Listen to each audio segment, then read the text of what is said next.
Okay, so magandang araw sa ating lahat. This time, ang papag-aralan natin ay compound interest, no? Ano ba ang compound interest? Ang compound interest, kung i-compare natin sa simple interest, ang compound interest, yung interest nagkaka-interest. Okay? Sa simple, yung principal lang or yung original na pera, yun lang yung kaka-interest. Ganun lang kasimple ang compound interest. Okay? So before that, kailangan muna nating mapag-aralan ang cash flow diagram, no? So this, sa lecture na ito, ina-assume ko na alam nyo na kung paano mag-draw ng cash flow diagram. But anyway, ang cash flow diagram, okay, yan ay visual representation, no, ng cash flows. Yung cash flows natin, yung kung ano yung pumapasok na pera o kaya yung lumalabas na pera, no? So over a specific period. Okay? Ito yung definition, pakita natin dito. A cash flow diagram is a visual representation of cash flows, inflows and outflows of money over a specific period of time. It uses a timeline to illustrate whether when these cash flows occur and their direction. Okay, so but anyway, during the lecture, ipe-perform naman natin yung pagdodrawing ng cash flow diagram. Okay, so sa compound interest, meron lang tayong dalawang formula na kailangang tandaan. Yung P or yung principal, that is equal to F 1 plus I, yung interest, raised to negative N. And then yung future worth naman, or yung amount ng pera, pagkatapos ng ilang taon, for example years, ang pinag-uusapan, that is equal to the principal, okay, or yung investment, multiplied by 1 plus I raised to N. Okay, so yan lang yung dalawang kailangan nating pag-aralan or kailangan nating matandaan, no? Okay? So, let's start with the problem. Okay, shout out pala sa Private View Center, no? Kasi sa kanila natin kinuha yung mga problems natin, no?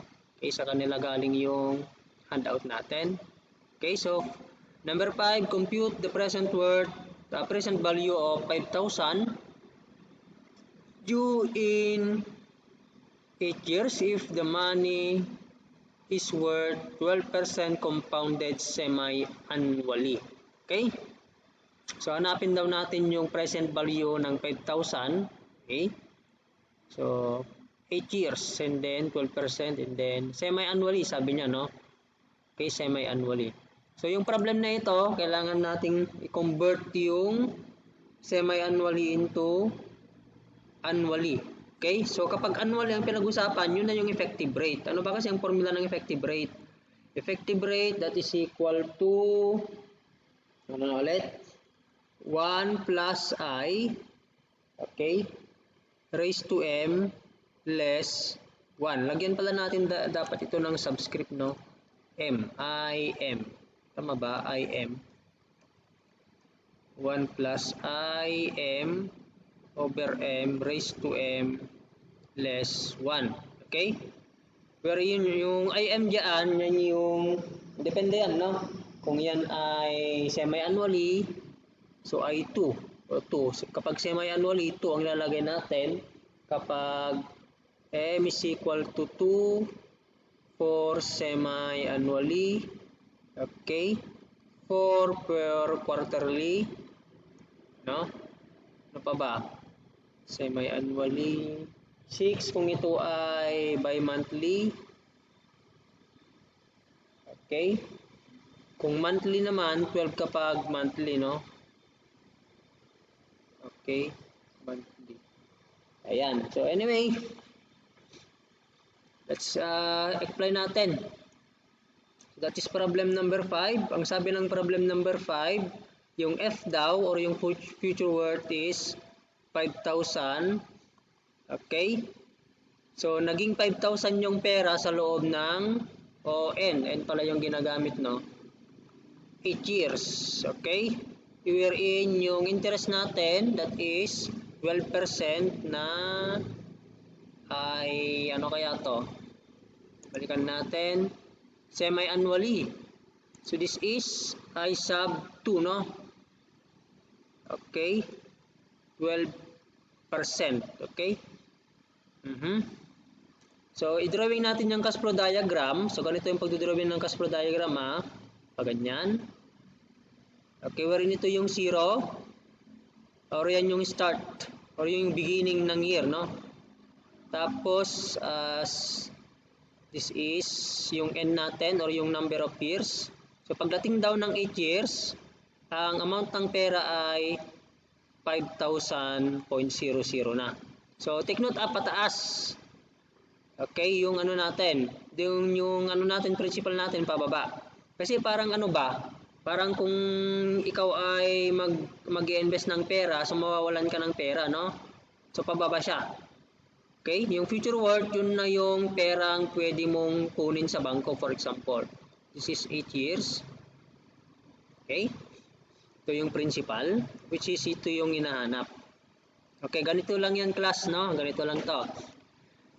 I-apply natin yung statics. Meron tayong tinatawag na summation of forces y is equal to 0, parang ganon. And then meron tayong moment. So, lahat ng pataas ay equal sa pababa. And at the same time, sabihin na lang natin na ang moment natin, kapag pa-right, ang moment natin ay positive. And then kapag pa-left, ang moment naman natin ay negative. Okay, negative. Okay? Sige. So, let us apply. So, ano ba yung pataas? 5,000. Oops. Kailangan mag-moment pala tayo, no? Ngayon, yung 5,000, ilipat natin dito. Yan, parang ganon. Sa 0. So, ngayon, ang mangyayari, mag-moment tayo sa 0. Okay? So, apply lahat ng pataas, 5,000. So, 5,000 yung pataas. Okay? Times yung kanyang moment. Okay? So, 1 plus, 1 plus I of 2, o sub of 2, raised to M, 2M. Yung 2 pala natin is 2 times N. Okay? So, negative to class, negative. Kasi nga, ito kapag pa-left, negative. Ito, okay? Is equal to, wala naman ng pataas, pababa. Ang pababa natin ay P. Ang moment niya ay 1 plus I sub of 2, 2 raised to negative 2. Then, ang moment niya ay bakit pala ano yon? Bakit pala negative? Hindi, mali yon. Is 2 and then ang n natin ay lagyan lang natin dito yung n niya. Then tsaka natin siya i-ano. Okay? At take note, itong ano natin, P natin ay nandito mismo sa 0, which is ito yung ating moment, no? Diyan tayo magmo-moment. So, yung moment arm niya, for example, no? So, babalikan natin yung statics. Yung moment arm niya ay 0 na. So, wala na to. Kasi nga, nandun na siya mismo, no? So, itong buong to ay magiging 1 na to. Kasi any number raised to 0 is equal to 1. Okay? So, 5,000. Then, 1 plus 12 to, 0.12. And then 2, and then negative 2 times 8 is equal to P. Okay, so ang P dyan is equal to 1968.23 pesos, no? Ayan, okay? So take note pala, no, kapag perang pinag-usapan to decimal. Ayan, okay, sige. So let us have another example. Next problem. Determine how long will it take money to double itself if invested at 5% compounded annually. Okay? So this is number 6, no? So yung pera daw, mag-invest tayo ng pera, no? Ito, yung pera natin. And then hindi natin alam kung ilang years bago siya madoble, no? So ang mangyayari, magiging 2P na to. Okay? So dapat pala mas mahaba yung 2P kaysa ito, no? Ayan. Ayan. So mas mahaba. Okay, wherein yung I natin is 5% annually naman siya. So hindi na natin kailangan divide na 2 or and so on. Kasi nga annually naman yung sinabi. Okay? Ngayon, baliktarin natin. Ang gawin natin, pa-right naman para maiba. Okay? So same lang yung makukuha natin, no? Ayan. Sige. So P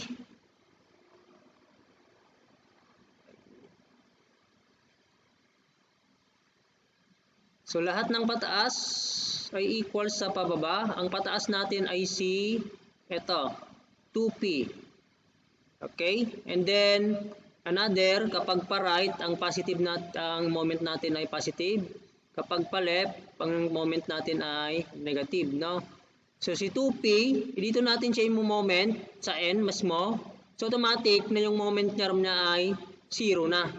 Or yung kanyang exponent doon sa 1 plus I raised to n. So 0 na to. Okay, so 0 na yan. Kasi andito na siya mismo. So any number raised to 0 is 1. Ayan, so wag na natin ilagay yon syempre. Is equal to P multiplied by 1 plus 0.05 raised to positive n. Okay, positive n ito yan. Kasi nga kapag pa-right is positive. Okay? So, siyempre magkakancel to, magkakancel yan. And then, tanggalin na natin yung symbol ng positive. Parang cross naman. Okay? And then, lagyan kaya natin ng ln both sides. ln2 is equal to ln ng 1 plus 1.05 na to raised to n, and then property of logarithm, no? Apply natin yung property of logarithm. So ito magiging 2 ln ng 1 n ln ng 1.05. Okay? So n is equal to ln ng 2 divided by ln ng 1.05. So, ang n natin is equal to 14.21. Okay, of course, yung nasa choices natin, 14 yung pinakamalapit. Okay? So, ganyan kapag pa-right. Now, the next problem, paano naman kapag i-apply natin both, no? So, effective rate pala to. A nominal rate of 12% compounded semi-annually will have an effective rate of how much? Okay? So, sige. So, let us apply. So, 12% semi-monthly tayo So, effective rate yung hinahanap. So, let us solve number 7.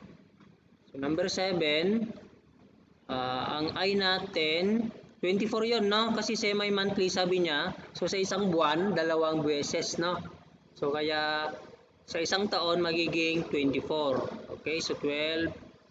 Ang magiging effective rate niyan is equal to 1 plus 0.12. I-divide natin ito ng 24 raised to 24 minus 1.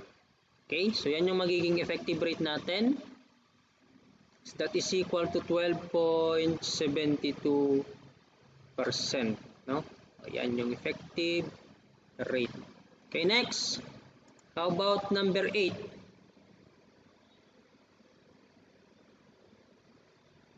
So what nominal rate compounded quarterly could be used instead of 15% compounded semi-annually?